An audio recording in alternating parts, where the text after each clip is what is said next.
Good morning. So I'm coming on really quickly today, maybe like 15 minutes. We'll see how I do because I can never do 15 minutes. Just to talk about how I deal with negative emotion. And the reason is that today is Monday and I had a pretty good weekend. What I'm trying to do is to spend more quality time with my kids because now they're at the age where they don't want to play alone, like they want me to play with them. So I have been spending like most of my time either doing housework, maintenance that has to be done, or working on building my business. And the kids want me to play with them more. So what I've been doing, or what I started doing in the past couple weeks, is like just when they ask me, like I stop, I get on the floor with them, I play, Legos or with the dolls or whatever, like as much as possible, because it's good for them and it's also good for me. And I really like doing it. Like it's fun. It's a lot of fun. And I started exercising more, so they like that because I'm on the floor and they climb on me, which helps me actually get deeper into my yoga poses because of the weight that they're putting in. I'm like, okay, keep doing that, that's fine. But this weekend was a lot of fun hanging out with the kids. I didn't get as many things like on my list that I really wanted to get done. I didn't finish a lot of those, but I did make significant headway on my website and on other parts of my business. But I wanted to talk about how I deal with negative emotion because I am having more negative emotion than I've had in a long time, like months and months and months and months and months. It's all kind of clustered together in the last week, and it kind of came to a head on the weekend.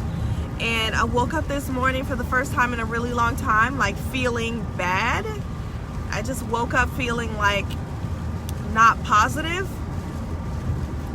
or at least that's my perception. Maybe I woke up and then I started thinking and then I started feeling not positive, because really I should have woken up feeling pretty good. So it's hard to talk about, but it's important because I think that people only show like the good things about their life, and they really don't go into whatever bad things are happening or how they deal with it. And my whole purpose is to show you how law of attraction works in your life, like in real time, in real life. And this is real life, and in real life it's not always like, oh, do your affirmations and everything will be fine. Oh, think your way into a debt-free status. That's not always how it is. Now, it's been 6 months that it's been like that, and that's awesome. But now I'm at a point where I feel negative emotion, and I want to start by talking about depression, because I'm not depressed, but I spent the first I was 30, past 30 years old when I was in my mid 30s, actually, like probably mid to late 30s. Actually, I know exactly how old I was. I was 37. I was 37 or 36 when I realized what depression felt like. And the reason is that I realized that I wasn't depressed anymore. So it's kind of interesting. So this is like the worst travel chat ever, because I'm just like, I'm feeling sad, y'all. Okay, here's the thing. I spent my whole life thinking that being in a perpetual state of sadness and gloominess was normal. I thought everybody cried every day. I thought everybody felt miserable all the time. That's the way I thought. It wasn't until I decided to figure out who I was. This was like one of the first glimpses of who I am now. Is I kind of got fed up with it all, and I was like, F it, I gotta be independent. And I decided to find myself, basically. I detached from everybody, and it was like for a year, actually. Hold on, I got a cough. Sorry. It was for a year that I was just like on my own, trying to figure out who I was, having a ball. It was awesome. But I needed to not, because I get influenced by other people's opinions, and I'm a people pleaser, and I get influenced by other people's emotions. So, and it's gonna be longer than 15 minutes, I can already tell. So I realized that when I'm around people, I absorb their frustrations, their emotions, their expectations, and I try to comply. I want to keep the peace. This part of my personality probably developed when I was very young. It's probably in my subconscious, which means that it's very hard to break these patterns. And I know that now, and that's probably why I feel bad now. But, you know, I had to get away from everything that I perceived to be negative or influencing me in any way, and get away from that and just go into a dark period. I say dark because I was like off the grid. And I was extremely selfish. I did not call people. I had to do things on my own because I felt like the weight of other people's expectations were like weighing in on me to the point where I couldn't breathe. I was suffocating. I had to get out. So I took this time, and it was about a year, for myself, and it was awesome. And at some point during that year, something happened and I felt sad. And I was like, oh, you know, the feeling was this. It was like, wow, I feel sad about this, but in a couple hours I'm gonna feel better. And no joke, that was the first time in my life that I realized this sadness is temporary. And that's what made me realize that this is what normal people feel like. This is what it feels like not to be depressed, to just be sad about something, not about life in general, but just to be sad about something and to get over it and move on.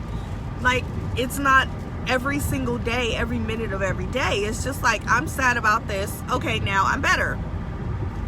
So when I had that revelation, it was like a light bulb moment for me in my life. It was a huge epiphany because I was like, depression is not normal. Like, I have been depressed all these years. This is not normal. I remember being 12 or 13 and going to the doctor, going to the pediatrician and trying to explain the symptom I was having, and them totally brushing me off and saying, oh, that's nothing. And when I went to medical school, I was reading through those symptoms and I realized I was having panic attacks. Not then, but as a kid. And I was like, oh my gosh, this is what I was trying to describe to my doctor when they were telling me it was nothing. I was having panic attacks as a small child, or in my formative years, or whatever. And I just now, as a 42-year-old woman who is living her own life, I realize how important it is for me to protect my kids from trauma, because kids don't understand trauma. Your brain at that young just takes it as face value and takes it to mean this is what life is. This is normal for life, and it's not normal. So fast forward, I'm 36 or 37 years old. I realize that sadness is temporary. Sadness is not an everyday, all day, your whole life, crying in the shower every night kind of thing. And nobody else is feeling like this. It's just me. Now, mind you, I have been able to function and succeed at high levels despite this feeling, probably because I was trying to dig my way out of something else, into something else. But it didn't serve my choices. Having this state of mind as a background to my life caused me to choose, a different path that maybe I wouldn't have if I was a happy person or somebody who felt optimistic. Maybe I wouldn't have chosen the same paths that I did. But nevertheless, here we are, and we just kind of, it's not too late to change things. So what's happening now is that, poor guy. What's happening now is that I'm feeling sad, but excuse me. I've been feeling sad for a couple days for sure. But then all of last week there was just, well, I wasn't sad last week, actually I was really happy last week. But there's a situation going on, but I just started feeling sad about it on Saturday. And then Sunday, I was feeling so sad I could cry. And I just wanted to cry. I was like, oh, I just need a good hard cry and just get this all out. And I shed like 2 tears, but I couldn't cry. And I used to be an Olympic crier, y'all. I used to cry. I used to be able to cry. But I couldn't cry now. And it was just because I don't get that sad anymore. Like, I know that things are going to be okay. Like Abraham Hicks says, things are always working out for me. And I know that. But I gotta take a drink. Oh, this is so good. I love it. It's like an energy drink. It's like the powder that you mix with water, but I put a little tiny bit of apple juice in it, so it's like a fruit punch. It's so good. Anyway, so I didn't cry. I should have probably cried. I wanted to, but I didn't. I was kind of like, okay, whatever. So I woke up this morning with some negative emotion. So this is how I deal with negative emotion, because that's the title of this video, because I wanted to let you know how it works. I think the last video I made, I told you about the rampage. Whenever something good happens to you, go on a rampage. Start talking it through, talk it out, talk about why it's good. If you feel satisfied, or if you feel happy, or if you feel joy, something great just happened, take a moment to yourself. Go to the restroom if you have to, but take a moment to yourself where you can talk it out and talk about what's so awesome about it. So last week I finished the updates to the budget diary, and I talked about how that felt. I made a video back in March, it was May. Immediately after closing, signing the closing papers when we sold our rental house. I was there by myself, being the agent who was awesome throughout the entire process. But after we parted, I went to Zoe's, which is my favorite restaurant. It's a Mediterranean restaurant, to kind of celebrate with a salad. And then I sat in my car, and it was raining, which is my favorite type of weather. And I recorded a video on Instagram Live, which I subsequently lost. Technical issues, but it was awesome, sorry. But I rampaged in that video. I just talked about what it felt like that day, what it felt like to sign those papers, what it felt like to know that the sale of that home, the proceeds from that, would not only eliminate one of our huge debts, which was a mortgage, but also a recurring debt, which was a mortgage, and also the difference between, like the equity we had in the home would pay off other debts and actually be the catalyst for getting us to our debt-free status. So I rampaged about how awesome that felt. That's like a trifecta. You get rid of a huge debt, you get rid of a recurring expense every month, and you get extra money to pay off debt. That was like the trifecta of finances. And I was having such a wonderful day. It was so beautiful in my soul. I felt so much joy, and I was so excited. So I rampaged on it. I talked about how it felt. I talked about what it meant, because what that does is you put your momentum in a forward direction. So you make your energy lines up with the feelings that you're feeling, and so you start to attract those things. You feel joy, you feel satisfaction, you feel happiness, and you like fully wholly sit in those feelings. You drink in those feelings, and what happens is that other things that would give you those feelings start to come to you. And that's what's been happening. I've been having an awesome time, you guys. I've been having such an awesome time. And so every time I get that feeling, I take a moment to like rampage it out. Just talk it out, talk it out, talk it out. And I try to do it on video so that I can go back and watch it when I'm feeling negatively like I have been now.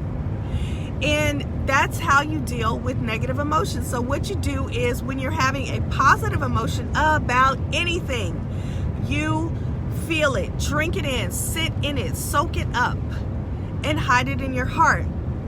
Because it's inevitable as humans living on planet Earth and having to deal with other humans, you are going to have a negative experience coming up in not too much longer. And what you have to do is go back in the memory of that positive experience and sit in that experience for a little while. So what we normally do, we go throughout our life, good things happen, bad things happen. We don't live mindfully enough to recognize the good things that are happening and really, really appreciate them and sit there and appreciate them. Take a moment and just really appreciate them. So then the bad things happen and we deal with the bad things. And so we're constantly on this like forward, backwards kind of momentum. But if you have a fully appreciated and realized positive experience that you say, this is what it feels like to feel good. This, it's my energy ball.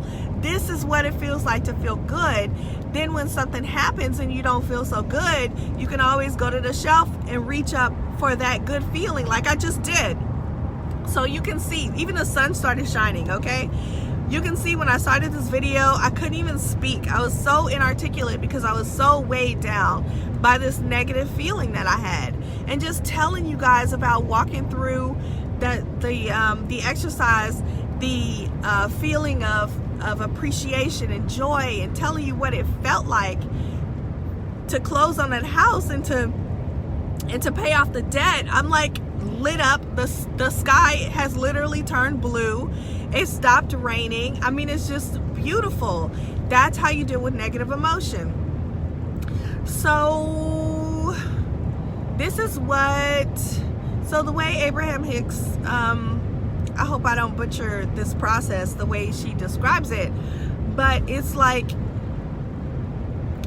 when you feel bad about something, you back out of the situation. Like, don't get bogged down into the details. Like, go general with it. Like, see it from a bird's eye view. And if you have too much momentum around a negative subject like marriage, so you have negative emotions about marriage, like you're in a bad marriage, you and your partner are not communicating, things are just horrible. Instead of like trying to turn the momentum around about your marriage, which is impossible, it's not going to be possible to go from, I have this horrible situation to trying to say everything's great and in the future it's going to be wonderful and I know that marriage is going to be fine. It's hard work and we're all going to be fine. That's not going to be possible because you have to believe what you say.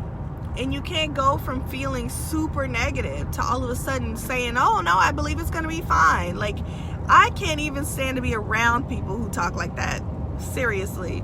I'm like, what is wrong with you? But if I say, well, this is the current situation on that, but let me look over here. Let me turn my attention towards something I can feel good about. And let me, I can't fix the other person, but I can fix myself. I can't make somebody else be happy. I can't be their path of least resistance, but I can make myself be happy. And in turn, I can make things better for other people who have to deal with me, who have to interact with me, and who have to depend on me, like my kids. So that's how I deal with negative emotion now. Of course, as I said, 37 years of feeling, down in the dumps, and like this is a constant problem that's never going to change. I can tell you honestly that it is easy to start sliding down the path of like you get the ball rolling down the hill in the wrong direction. So, you start off saying, I'm having a bad day, or this was a bad thing that happened, and it's because bad things always happen to me, because I'm a bad person, because I have a bad life, and nothing is ever gonna fixed, and this is why this always happens to me. Next thing you know, you're crying on the floor. This was my life for 36 years. Like, this was the way that I dealt with negative feelings, is to just snowball it into a huge deal. Take every experience that was somehow similar that I had ever had, real or imagined, even if I saw it on TV, and turn it into my reality. Use my imagination to make it the worst thing ever that was never going to be a never-ending story, and end up on the floor crying or breaking stuff. You know, I was just really immature. And yes, I know exactly where that comes from. I know exactly, you know, how I started doing that and why. But at this point in my life, I feel liberated because I feel like I don't have to behave that way anymore. And even if my thought patterns are starting to spiral down that way, I recognize it and I can turn it around. And it makes me so happy to know that there's nothing wrong with me, that I'm not depressed, that it was learned behavior. And if you are depressed, clinically depressed, I do not know your situation. I am not your doctor, and I cannot tell you what your situation is. I would never tell you get off your medication or anything like that, but what I would tell you is to practice feeling whenever you feel something good, and that does happen. Even if you're in the midst of the deepest depression, you have moments where you feel good. You have moments where something happens that gives you a little bit of joy. And what you need to do is milk that joy for all that it's worth. So you can be in the deepest of depression, where you stay in your bed all day long, but you realize how comfortable that pillow is, and you just rampage on how comfortable the pillow is. And it won't take long before you get your momentum moving in the right direction, and you'll be able to cope with life. Now, this may be in addition to medication, because you may still need medication, or you may need what I needed, which is to get a different environment, get a different perspective, because you may need to get out from under the influence of things that are making you feel like, for me, I felt untrue to myself. I didn't realize at the time, of course, I couldn't put the words to it, and I could see it in pictures. Now when I look at old pictures, I'm like, wow, I was really unhappy, but I didn't know it then. I just knew, like, this was normal. Everybody feels this way. But I knew that I wasn't being myself. I was kind of being a cushion for all the blows that were happening around me. And so now as an adult, I tell that little child inside me, hey, you're an adult, you can do what you want. You know, you don't have to be everyone's cushion. You don't have to anchor yourself to keep the ship from capsizing. You don't have to. You live your own life. You just have to take care of your babies. That's it. And so that's what's helped me to escape that spiral. And sadness is temporary, and life goes on. Life should be enjoyed. The meaning of life is to enjoy yourself, to love and be loved, and to have a good time. And that's it. So don't worry about money. Don't worry about money or time or career or things like that, because follow, where your joy is, and all those things will come to you. And in addition to that, if you spend $7,500 at one time, that's okay, because guess what? In your entire lifetime worth of money, that's not even much at all. And if you have experiences that bring you joy, that's what life is all about. Nothing else. So I am going to sign off now. I said that'd be 15 minutes. I think it was more like 30, which is my usual. But I hope you have a wonderful day, and tell the cat I said hi, and goodbye.